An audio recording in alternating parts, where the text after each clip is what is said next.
ओम नमो भगवते वासुदेवा।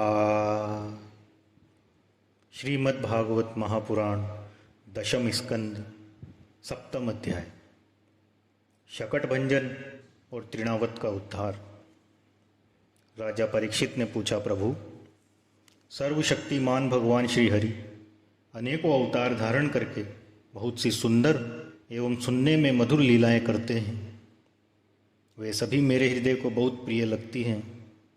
उनके श्रवण मात्र से भगवत संबंधी कथा से अरुचि और विविध विषयों की तृष्णा भाग जाती है। मनुष्य का अंतःकरण शीघ्र से शीघ्र शुद्ध हो जाता है। भगवान के चरणों में भक्ति और उनके भक्तजनों से प्रेम भी प्राप्त हो जाता है। यदि आप मुझे उनके श्रवण का अधिकारी समझते हों तो भगवान की उन्हीं मनोहर लीलाओं का वर्णन कीजिए। भगवान श्री कृष्ण ने मनुष्य लोक में प्रकट होकर मनुष्य जाति के स्वभाव का अनुसरण करते हुए जो बाल लीलाएं की हैं, अवश्य ही वे अत्यंत अद्भुत हैं। इसलिए आप अब उनकी दूसरी बाल लीलाओं का भी वर्णन कीजिए। श्री सुखदेव जी कहते हैं, परीक्षित, एक बार भगवान श्री कृष्ण के करवट बदलने का अभिषेक उत्सव मनाया जा रहा था। उसी दिन उनका जन्म नक्षत्र भी था। घर में बहुत सी स्त्रियों की भीड़ लगी हुई थी। गाना बजाना हो रहा था। उन्हीं स्त्रियों के बीच में खड़ी हुई सती साध्वी यशोदा जी ने अपने पुत्र का अभिषेक किया। उस समय ब्राह्मण लोग मंत्र पढ़कर आशीर्वाद दे रहे थे। नंदरानी यशोदा जी ने ब्राह्मणों का खूब पूजन सम्मान किया। उन्हें अन्न, वस्त्र, माला, गाय आदि मुंह मांगी वस्तुएं दी। जब यशोदा ने उन ब्राह्मणों द्वारा स्वस्ति वाचन कराकर स्वयं बालक के नहलाने आदि का कार्य संपन्न कर लिया, तब यह देखकर कि मेरे लल्ला के नेत्रों में नींद आ रही है, अपने पुत्र को धीरे से शैया पर सुला दिया। थोड़ी देर में श्याम सुंदर की आंखें खुली तो वे स्तनपान के लिए रोने लगे। उस समय मनस्विनी यशोदा जी उत्सव में आए हुए ब्रजवासियों के स्वागत सत्कार में बहुत ही तन्मय हो रही थी। इसलिए उन्होंने श्री कृष्ण का रोना सुनाई नहीं पड़ा। तब श्री कृष्ण रोते रोते अपने पांव उछालने लगे। शिशु श्री कृष्ण एक छकड़े के नीचे सोए हुए थे। उनके पांव अभी लाल लाल कोपलों के समान बड़े ही कोमल और नन्हे नन्हे थे, परंतु वो नन्हा सा पांव लगते ही विशाल छकड़ा उलट गया। उस छकड़े पर दूध, दही आदि अनेक रसों से भरी हुई मटकियां और दूसरे बर्तन रखे हुए थे। वे सब के सब फूट फाट गए और छकड़े के पहिए तथा धुरे अस्त व्यस्त हो गए। उसका जुआ फट गया। करवट बदलने के उत्सव में जितनी भी स्त्रियां आई हुई थीं, वे सब और यशोदा, रोहिणी, नंद बाबा और गोपगण इस विचित्र घटना को देखकर व्याकुल हो गए। वे आपस में कहने लगे, अरे यह क्या हो गया? ये छकड़ा अपने आप कैसे उलट गया? वे इसका कोई कारण निश्चित न कर सके। वहाँ खेलते हुए बालकों ने गोपों और गोपियों से कहा, इस कृष्ण ने ही रोते रोते अपने पाँव की ठोकर से उसे उलट दिया है, इसमें कोई संदेह नहीं है।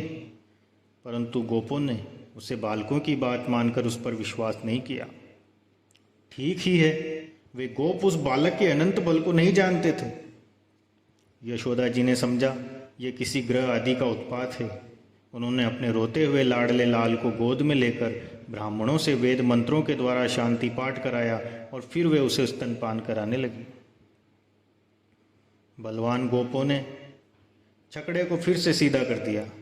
उस पर पहले की तरह सारी सामग्री रख दी। ब्राह्मणों ने हवन किया और दही, अक्षत, कुछ तथा जल के द्वारा भगवान और उस छकड़े की पूजा की, जो किसी के गुणों में दोष नहीं निकालते, झूठ नहीं बोलते, दंभ, ईर्ष्या और हिंसा नहीं करते तथा अभिमान से रहित हैं। उन सत्यशील ब्राह्मणों का आशीर्वाद कभी विफल नहीं होता। यह सोचकर नंद बाबा ने बालक को गोद में उठा लिया और ब्राह्मणों से साम, ऋक और यजुर्वेद के मंत्रों द्वारा संस्कृत एवं पवित्र औषधियों से युक्त जल से अभिषेक कराया। उन्होंने बड़ी एकाग्रता से स्वस्त्यन पाठ और हवन कराकर ब्राह्मणों को अति उत्तम अन्न का भोजन कराया। इसके बाद नंद बाबा ने अपने पुत्र की उन्नति और अभिवृद्धि की कामना से ब्राह्मणों को सर्वगुण संपन्न बहुत सी गौवें दी। वे गौवें वस्त्र, पुष्पमाला और सोने के हारों से सजी हुई थीं। ब्राह्मणों ने उन्हें आशीर्वाद दिया, ये बात स्पष्ट है कि जो वेद वेत्ता और सदाचारी ब्राह्मण होते हैं उनका आशीर्वाद कभी निष्फल नहीं होता। एक दिन की बात है, सती यशोदा जी अपने प्यारे लल्ला को गोद में लेकर दुलार रही थी। सहसा श्री कृष्ण चट्टान के समान भारी बन गए। वे उनका भार न सह सकी। उन्होंने भार से पीड़ित होकर श्री कृष्ण को पृथ्वी पर बैठा दिया। इस नई घटना से वे अत्यंत चकित हो रही थी। इसके बाद उन्होंने भगवान पुरुषोत्तम का स्मरण किया और घर के काम में लग गईं। तृणावर्त नाम का एक दैत्य था। वह कंस का निजी सेवक था। कंस की प्रेरणा से ही बवंडर के रूप में वो गोकुल में आया और बैठे हुए बालक श्री कृष्ण को उड़ाकर आकाश में ले गया। उसने व्रजरस से सारे गोकुल को ढक दिया और लोगों की देखने की शक्ति हर ली। उसके अत्यंत भयंकर शब्द से 10 दिशाएं कांपने लगी। सारा व्रज 2 घड़ी तक रज और तम से ढका रहा। यशोदा जी ने अपने पुत्र को जहाँ बैठा दिया था वहाँ जाकर देखा तो श्री कृष्ण वहाँ नहीं थे।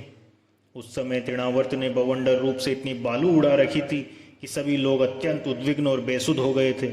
उन्हें अपना पराया कुछ भी नहीं सूझ रहा था। उस जोर की आंधी और धूल की वर्षा में अपने पुत्र का पता न पाकर यशोदा को बड़ा शोक हुआ।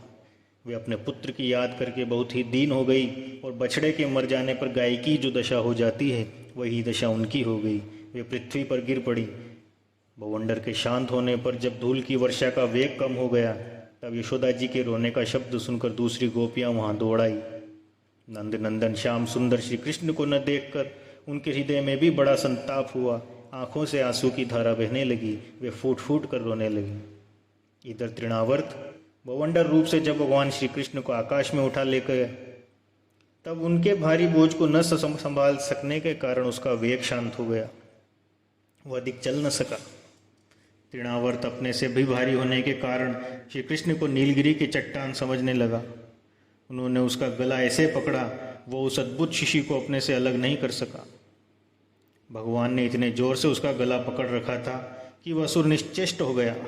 उसकी आंखें बाहर निकल आईं, बोलती बंद हो गई, प्राण पखेरु उड़ गए और बालक श्री कृष्ण के साथ वो ब्रज में गिर पड़ा। वहाँ जो स्त्रियां इकट्ठी होकर रो रही थी उन्होंने देखा कि वो विकराल दैत्य आकाश से एक चट्टान पर गिर पड़ा और उसका एक एक अंग चकनाचूर हो गया। ठीक वैसे ही जैसे भगवान शंकर के बाणों से आहत होकर त्रिपुरासुर गिरकर चूर चूर हो गया था। भगवान श्री कृष्ण उसके वक्ष स्थल पर लटक रहे थे। यह देख गोपियां विस्मित हो गईं। उन्होंने झटपट वहां जाकर श्री कृष्ण को गोद में ले लिया और लाकर उन्हें माता को दे दिया। बालक मृत्यु के मुख से सकुशल लौट आया। यद्यपि उसे राक्षस आकाश में उठा ले गया था फिर भी वो बच गया। इस प्रकार बालक श्री कृष्ण को फिर पाकर यशोदा आदि गोपियां तथा नंद आदि गोपों का अत्यंत आनंद हुआ। वे कहने लगे, अहो ये तो बड़े आश्चर्य की बात है। देखो तो सही ये कितनी अद्भुत घटना घट गई। ये बालक राक्षस के द्वारा मृत्यु के मुख में डाल दिया गया था परंतु फिर भी जीता जागता आ गया और हिंसक दुष्ट को उसके पाप ही खा गए। सच है, साधु पुरुष अपनी समता से ही संपूर्ण भयों से बच जाता है। हमने ऐसा कौन सा तप, भगवान की पूजा, प्याव पोसला, कुआं बावली, बाग बगीचे आदि पूर्ति, यज्ञ, दान अथवा जीवों की भलाई की थी जिसके फल से हमारा यह बालक मरकर भी अपने स्वजनों को सुखी करने के लिए फिर से लौट आया। अवश्य ही ये बड़े सौभाग्य की बात है। जब नंद बाबा ने देखा कि महामन में बहुत सी अद्भुत घटनाएं घटित हो रही हैं तब आश्चर्यचकित होकर उन्होंने वसुदेव जी की बात का बार बार समर्थन किया। एक दिन की बात है, यशोदा जी अपने प्यारे शिशु को अपनी गोद में लेकर बड़े प्रेम से स्तनपान करा रही थी। वे वात्सल्य स्नेह से इस प्रकार सराबोर हो रही थी कि उनके स्तनों से अपने आप ही दूध जरता जा रहा था।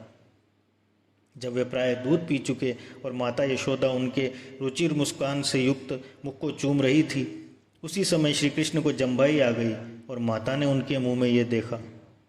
उसमें आकाश, अंतरिक्ष, ज्योतिर्मंडल, दिशाएं, सूर्य, चंद्रमा, अग्नि, वायु, समुद्र, द्वीप, पर्वत, नदियां, वन और समस्त चराचर प्राणी स्थित हैं। परीक्षित, अपने पुत्र के मुंह में इस प्रकार सहसा सारा जगत देखकर मृग शावक नयनी यशोदा जी का शरीर कांप उठा। उन्होंने अपनी बड़ी बड़ी आंखें बंद कर ली। वे अत्यंत आश्चर्यचकित हो गई। इस प्रकार श्रीमद् भागवत महापुराण के 10वें स्कंद का 7वां अध्याय पूर्ण हुआ। अगली कथा अगले अध्याय में, अगले अंक में। जय श्री कृष्ण। ओम नमो भगवते वासुदेवाय।